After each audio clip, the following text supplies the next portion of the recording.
ఈ కథ తీవ్రమైన కరువు మరియు కరువును ఎదుర్కొంటున్న ఒక గ్రామంలో గణేష్ అనే వ్యక్తి దగ్గర నుంచి ప్రారంభమవుతుంది. కరువు వలన మన గ్రామంలో పనులు దొరకటం లేదు, వేరే గ్రామానికి వెళ్లి పని చూసుకోవాలి.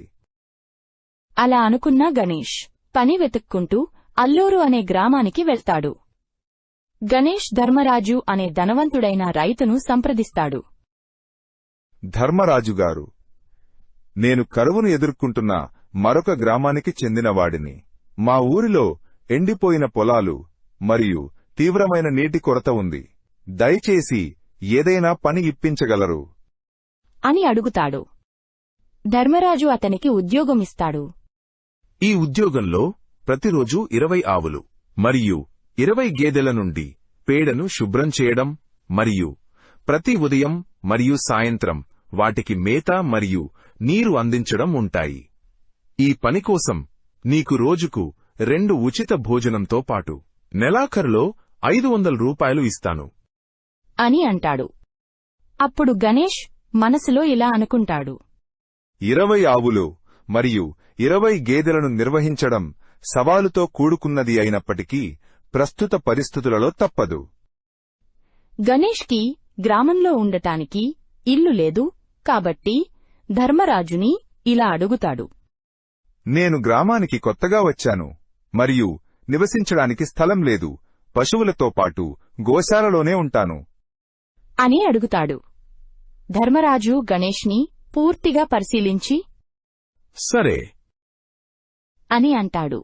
ఆ రోజు నుండి గణేష్ గోశాలలో నివసిస్తూ తన విధులను శ్రద్ధగా నిర్వర్తిస్తాడు.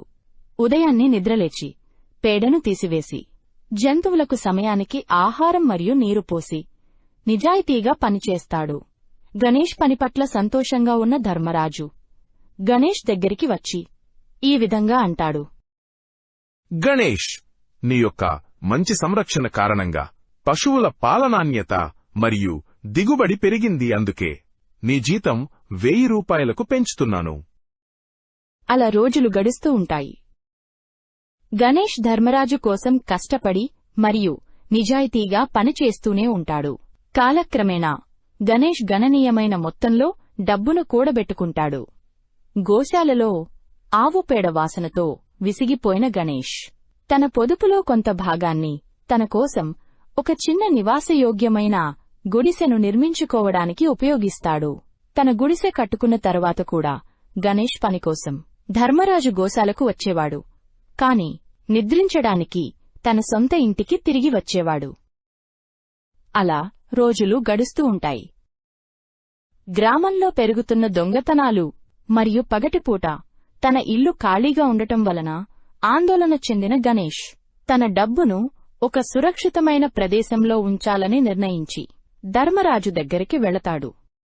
ధర్మరాజుగారు, నా డబ్బు సురక్షితంగా ఉంచే స్థలం సూచించండి. గ్రామంలో దొంగతనాలు పెరిగాయి. గ్రామంలో సురక్షితమైన స్థలం కోటా ఇల్లు మాత్రమే. కోటా చాలా నిజాయితీపరుడు మరియు దయగలవాడు. కోటా ఇంటికి వెళ్లి నీ డబ్బుని అక్కడ భద్రపరచు అని సలహా ఇస్తాడు. గణేష్ కోటాను సందర్శించాలని నిర్ణయించుకుంటాడు. ఒకరోజు కోట ఇంటికి వెళతాడు. నేను ధర్మరాజు ఉద్యోగిని. నా దగ్గర 8000 ఉన్నాయి. దయచేసి మీ దగ్గర జాగ్రత్తగా దాచగలరు. అలాగే, మీ 8000 రూపాయలను నేను భద్రంగా దాచిపెడతాను. మీరు నిర్భయంగా వెళ్ళండి అని అంటాడు. అక్కడి నుంచి గణేష్ ఇంటికి తిరిగి వెళతాడు. అలా 2 సంవత్సరాలు గడిచిపోయాయి. గణేష్ ధర్మరాజు కోసం నిజాయితీగా పనిచేస్తూనే ఉన్నాడు. చివరికి గణేష్ తన సొంత భూమిని కొనుగోలు చేసి దానిపై పనిచేసి పెద్ద మనిషి కావాలని నిర్ణయించుకుంటాడు. గణేష్ తన ప్రస్తుత పొదుపులను మరియు కోటా వద్ద జమ చేసిన డబ్బుతో కలిపి భూమిని కొనుగోలు చేయాలని యోచిస్తూ తన డబ్బును తిరిగి పొందడానికి కోటా ఇంటికి వెళ్తాడు. కోటాగారు, దయచేసి నా 8000 ఇప్పించగలరు. ఎవరు నువ్వు? నా దగ్గర డబ్బులు ఎప్పుడు దాచావు? నిన్ను చూడటం ఇదే మొదటిసారి అని అంటాడు. లేదు కోటాగారు, నేనే మీకు 2 సంవత్సరాల కిందట 8,000 ఇచ్చాను. దయచేసి గుర్తు తెచ్చుకోండి అని అంటాడు. కోట తనను గుర్తించినట్లు నటిస్తూ ఇలా అంటాడు. చాలామంది నా వద్దకు డబ్బు జమ చేయడానికి వస్తారు. అందరి దగ్గర లిఖిత పత్రాలు తీసుకుంటాను. నీ పత్రాలు చూపించు అని అంటాడు. గణేష్ తాను కష్టపడి సంపాదించిన డబ్బును తిరిగి ఇవ్వమని వేడుకుంటాడు. అప్పుడు కోట తన మనుషులను పిలిపించి గణేష్ అపస్మారక స్థితిలోకి వెళ్లే వరకు కొట్టమని ఆదేశిస్తాడు. గణేష్ను కర్రలతో తీవ్రంగా కొడతారు. అతను శరీరంపై కనిపించే గాయాల గుర్తులతో గుండె పగిలిపోయి వెళ్లిపోతాడు. 2 రోజులుగా గాయాల కారణంగా అతను పనికి వెళ్లలేకపోయాడు. 3వ రోజు ధర్మరాజు గణేష్ని కలిసినప్పుడు అతను మంచం మీద పడి ఉన్నాడు. ఇబ్బందిగా కనిపించాడు. ఏమైంది? గణేష్ 3 రోజులుగా పనికి ఎందుకు రావటం లేదు? వంటిమీద ఏమిటి ఈ దెబ్బలు? అని అడుగుతాడు. ధర్మరాజుగారున ఆరోగ్యం బాగా లేనందుకు పనిలోకి రాలేకపోయాను. దయచేసి క్షమించండి అని జరిగినదంతా ధర్మరాజుకు వివరిస్తాడు. ఓటా గురించి ఎప్పుడూ మంచి విషయాలు విన్నందున ధర్మరాజు షాక్ అయ్యాడు. మరియు కోటా సంపద ఎందుకు వేగంగా పెరుగుతుందో ఇప్పుడు అర్థమైంది అని అనుకోని ఈ విధంగా అంటాడు. నన్ను క్షమించు గణేష్, నా వల్లే ఇదంతా జరిగింది అని అంటాడు.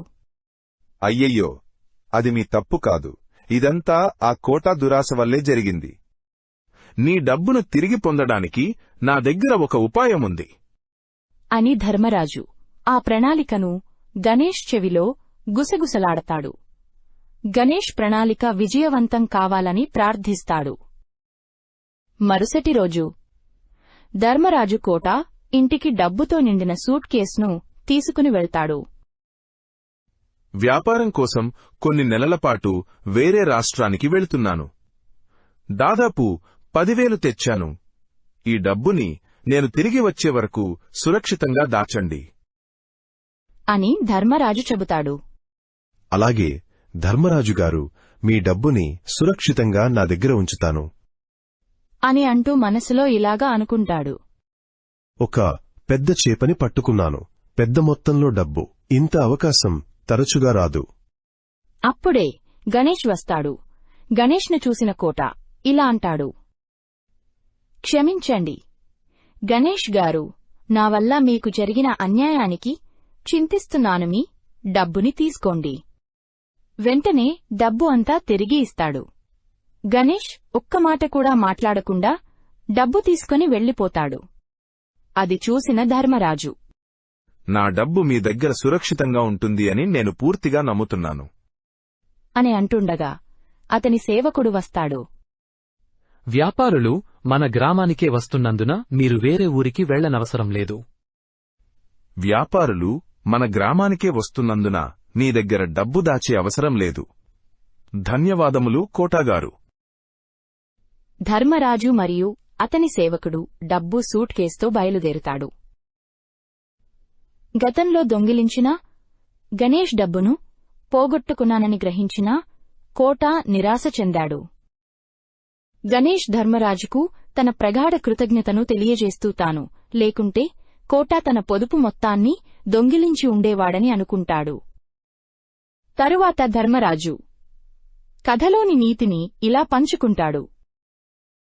కష్టపడి నిజాయితీగా సంపాదించేవారికి సర్వశక్తిమంతుడు ఎప్పుడూ హాని చేయడు. మరియు అక్రమంగా సంపాదించిన ఆదాయాన్ని వినియోగించేవారికి ఎప్పుడూ మంచి జరగదు అని అంటాడు. అక్కడి నుంచి గణేష్ ఇంటికి తిరిగి వెళతాడు.